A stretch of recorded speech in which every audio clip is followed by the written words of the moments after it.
Abrir uma empresa no Brasil leva em média 108 dias. É parte dessa burocracia que faz com que o Brasil fique muito abaixo da média mundial em estudos que comparam a competitividade dos países.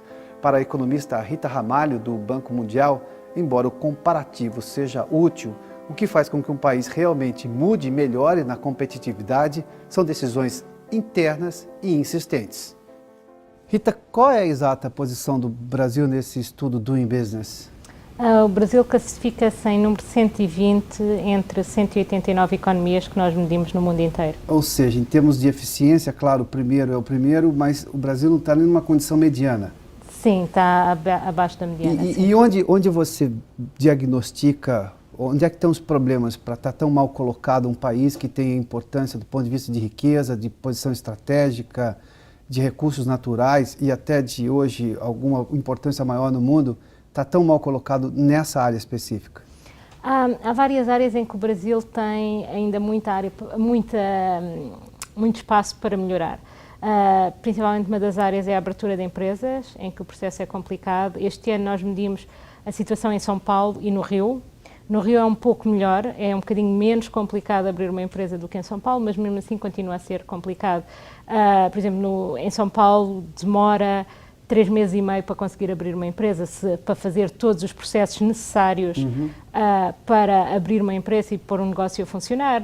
No Rio é um bocadinho melhor, mas demora quase 2 meses também, portanto não é assim tão bom. Enquanto que a maioria dos países que nós medimos, a vasta maioria, mais de 100 países daqueles dos 180 que nós medimos, demora menos de 20 dias para abrir uma empresa. Portanto, a grande maioria dos países é muito mais simples e célere o processo. No Brasil, em geral, os trâmites são complicados, são muitos. Uma coisa que favorece o Brasil face aos outros países é que o custo é relativamente baixo. Portanto, nós medimos o tempo, o número de procedimentos e o custo associado a esses procedimentos para várias transações, como a abertura da empresa, transferência de propriedade, parte de comércio transfronteiriço, portanto, importação, exportação. Uma coisa que nós vimos, um padrão que vimos ao longo dos vários indicadores é que no Brasil é relativamente barato fazer as coisas, mas demora tempo e é complicado. Mas os custos oficiais são relativamente baixos comparados com... um custo. A demora Exato, representa um custo... a demora, obviamente, representa um custo do tempo que é perdido a tratar das coisas. E dentro da lógica desse, além do custo monetário de quem decidiu fazer, isso é um impeditivo para quem pretende fazer quando olha para a estrutura e fala assim, bom, eu sei que eu tenho um custo, mas não quero pagar esse valor, não pelo valor em si, mas pelo tempo que isso vai demorar, ou seja, são 2 custos agregados aí. Sim, quer dizer, o tempo e a complicação do processo pode ser um detrimento a um empreendedor para fazer negócios, para começar, ou então até para funcionar a sua empresa, fazer funcionar a sua empresa. Por exemplo, uma das coisas que também demora bastante tempo e é dos países onde demora mais tempo é para a obtenção de um alvará de construção, que tanto no Rio como em São Paulo é bastante demorado. O processo total é cerca de 400 dias, portanto mais de um ano, para conseguir obter todos os trâmites necessários. 400 dias para ter um alvará de construção? No total, portanto, não só o processo de alvará de construção, mas todos os documentos que é necessário antes de... Portanto, obter antes de conseguir até submeter a aplicação à candidatura para ter um alvará de construção e também os procedimentos que são depois, portanto, as inspeções que é preciso fazer ao edifício, tudo isso. Mas para um armazém relativamente pequeno, só de 2 andares, uma construção simples, demora cerca de 400 dias em média para conseguir fazer isso, o que é bastante extremo. Quer dizer, em Hong Kong, por exemplo, portanto, onde a construção também é complicada, não é um sítio onde é fácil construir, mas demora menos de 100 dias o processo todo. Portanto, o mesmo processo é muito mais fácil noutros países do que no Brasil. Eu vou querer fazer comparações do Brasil com o restante do mundo, mas deixa eu só compreender por que em São Paulo dura 108 dias, ou seja, mais de 3 meses e meio, e no Rio de Janeiro, ou seja, cuja a realidade não é tão diferente. Nós estamos falando do mesmo país, aliás, uma proximidade geográfica imensa. Algumas das áreas que nós medimos são a nível nacional. Por exemplo, quer dizer, há certas coisas que tanto no Rio como em São Paulo têm que ser feitas independentemente da cidade em que se está, como a obtenção do número fiscal, portanto há o número fiscal a nível estadual, a nível federal e a nível municipal, e isso tem que se obter tanto num lado como no outro. Portanto, há algumas coisas, ao registro na Segurança Social, tudo isso que são coisas a nível nacional. O que costuma ser a nível municipal, e isso é que faz muitas vezes a diferença no tempo, é a parte dos alvarás. Portanto, obter um alvará para a abertura de um novo negócio é mais complicado, ou demora mais tempo em São Paulo do que no Rio. É essa a grande razão da diferença entre as duas cidades. Mas, é a parte do alvará. Mas há um problema específico de eficiência da equipe, número pequeno de funcionários que poderiam trabalhar nessa área para agilizar o processo, ou o trâmite mesmo que é demorado?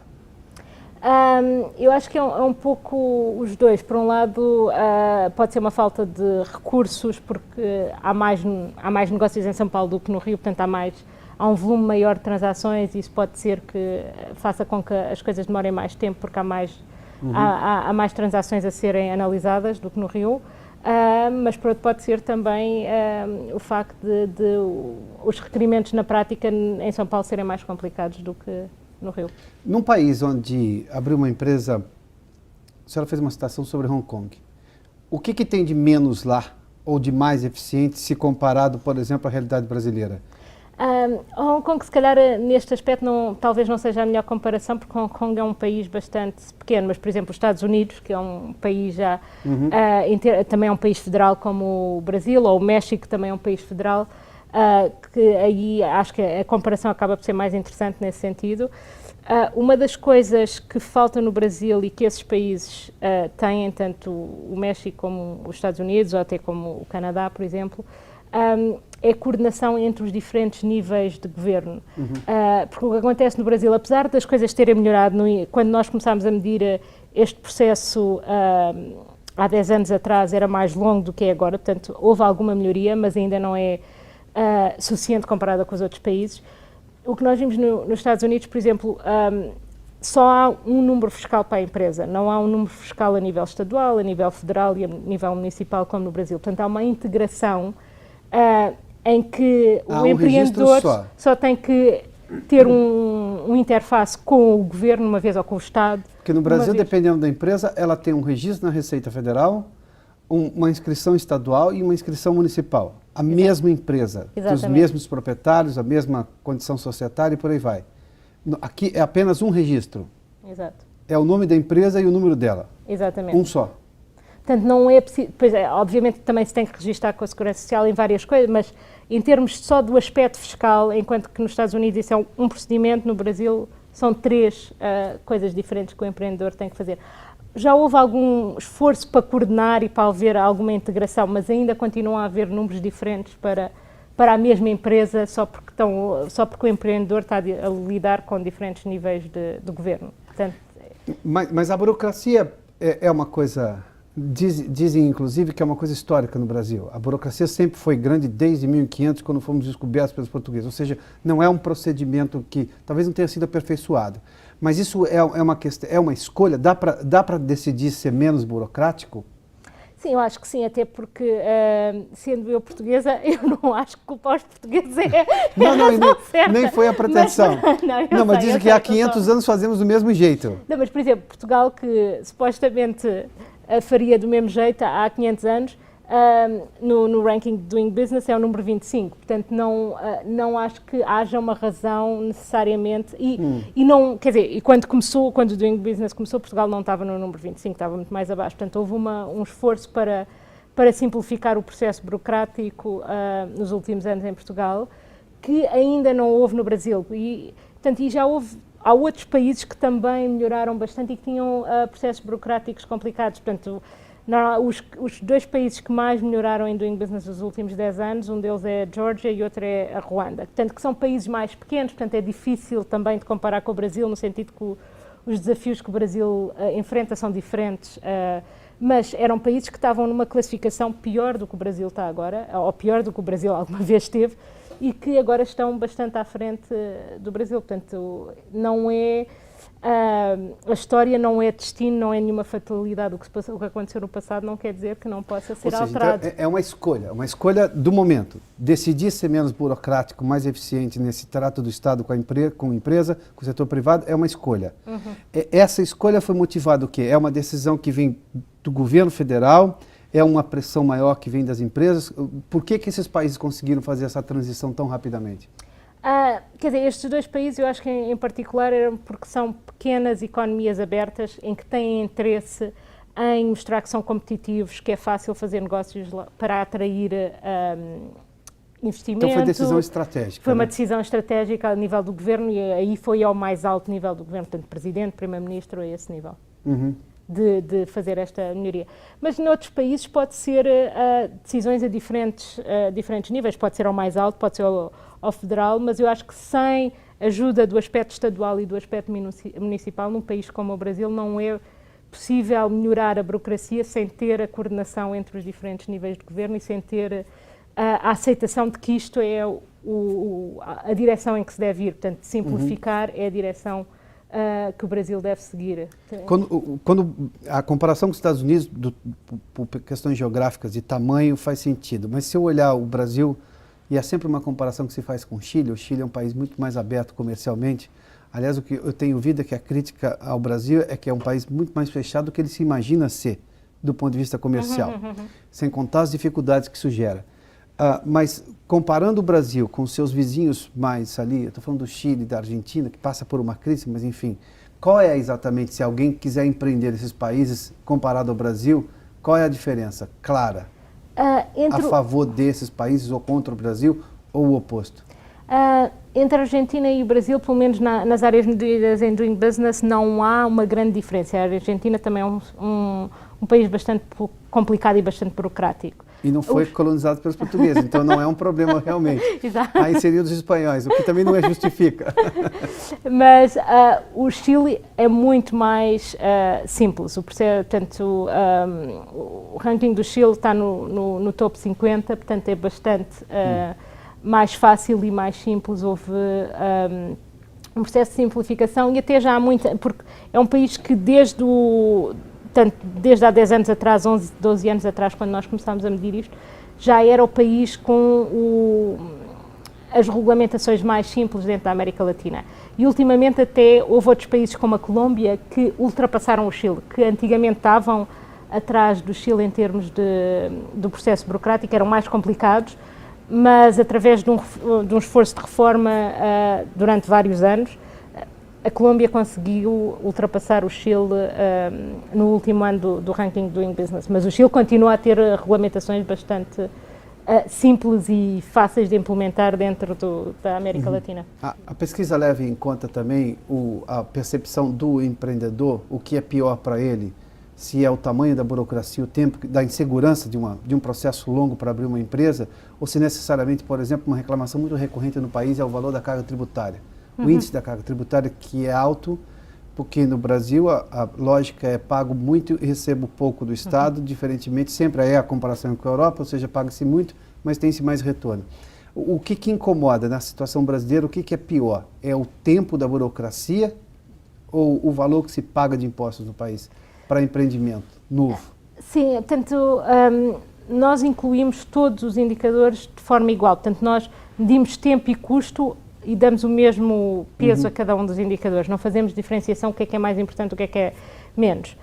O que nós observamos é que o tempo é mais demorado, é mais moroso no Brasil do que o custo, se bem quanto o custo para cada transação, portanto para abrir uma empresa ou para transferência de propriedade, por exemplo, mas na parte de carga tributária, quais são os impostos que uma empresa tem que pagar durante um ano em percentagem do lucro, aí tanto o tempo quanto o custo são elevados, comparado com o resto do mundo. Portanto, é mais de 60% dos lucros que a empresa supostamente tem que pagar nos vários impostos. Portanto, quando acumulamos todos os impostos que a empresa tem que pagar, é um pouco mais de 60% do lucro da empresa que tem que ser pago como impostos, se a empresa está a seguir a lei à risca e a pagar tudo o que deve. o que é acima da média global. A média global é cerca de 45% dos lucros, quando se inclui todos os tipos de impostos que têm que ser pagos. Portanto, é uma carga tributária mais alta do que em geral para o resto dos países. A senhora imagina o que pode se esperar diante da realidade brasileira e do quanto o mundo se movimenta e se movimenta rapidamente? A senhora fez citações de países que estavam numa situação pior, por exemplo, do que o Chile, o caso da Colômbia, superou porque houve uma decisão. Dentro dessa lógica brasileira, desse histórico de posicionamento nessa pesquisa, a senhora está otimista ou pessimista em relação a esse posicionamento brasileiro de decidir ser mais simples, menos burocrático, mais efetivo para ter um avanço mais rápido? Eu estou otimista, se calhar sou otimista por natureza, mas eu acho que é possível, tem que haver vontade e esforço. Quer dizer, não é fácil, claramente, e vai envolver muito trabalho dos vários níveis de governo para conseguir simplificar o processo, mas eu acho que vale a pena e é um bom esforço para o país e os cidadãos vão dar valor a esse esforço e aceitar. Portanto, e é isso que nós vimos noutros países, que os cidadãos gostam do facto das coisas serem mais simples, que têm mais confiança no governo, se veem que o governo está a fazer um esforço para olhar para o cidadão como um cliente e não como um paciente, alguém que o governo tem que tratar, mas não alguém que está em parceria e que está a tentar ajudar. Portanto, eu acho que há valor nisso e há retorno nisso também. Mas vai ser um processo complicado, é um desafio para o Brasil, mas eu acho que é possível. Tá, e dentro dessa lógica, qual o tempo de ação efetiva para reduzir os entraves brasileiros para melhorar a situação no ranking? Depende do tipo de indicador, de qual é a área, quer dizer, pode demorar um ano, pode demorar 2, 3 anos, mas normalmente as medidas, o que nós vimos, têm um efeito de curto a médio prazo. Normalmente depende também se é uma simplificação, por exemplo, a nível dos tribunais, do funcionamento dos tribunais, isso demora a ter mais tempo a que se veja o efeito dessas alterações, porque são sempre processos mais complicados, mas no aspecto, por exemplo, da abertura de empresas, da transferência de propriedade, se há uma simplificação clara e direta com o alvo de simplificar o processo, eu acho que aí normalmente num ano vê-se logo os resultados. Doutora Rita, muito obrigado. Obrigada. Muito obrigado pela entrevista.